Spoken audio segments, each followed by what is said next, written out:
It asks us to compute the energy of 1 mole, which is 6.023 into 10 to the 23. 1 mole of UV photons, each of wavelength 300 nanometers. And it asks us to then compare the energy with a typical single bond energy of 400 kilojoules per mole. So E single bond 400 kilojoule per mole. So let's compute the energy. So energy of 1 photon would be hc over lambda.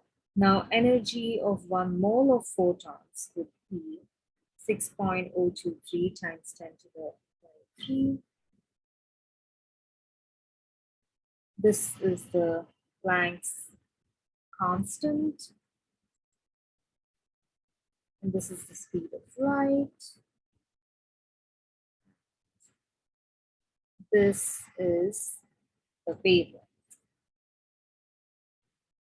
Now, multiplying this with this gives us 39.75 approximately times. I'm gonna cancel this like this, and I'm gonna bring together the powers of 10. So it's going to be 23 minus 34 plus 8 minus 11.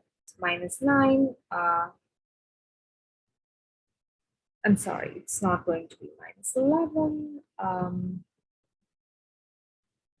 That will be minus 9 plus 2 minus 7. So it will be plus 7.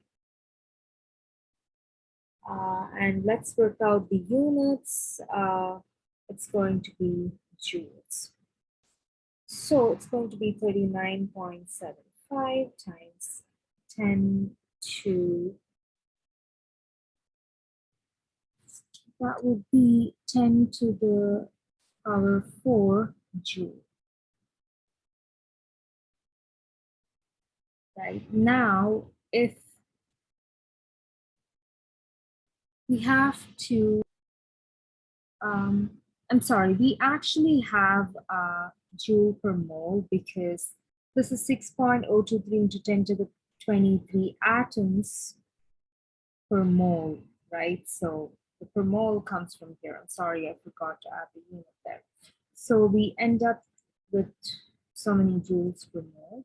Now, if you have to convert this to kilojoules per mole so we can compare it to the single bond energy, let's just 397.5 into 10 to the 3 joules per mole. That would be approximately 398 kilojoule. So our final answer is 398 kilojoule per mole, which is very comparable to the energy of a single bond, which is 400 kilojoule per mole.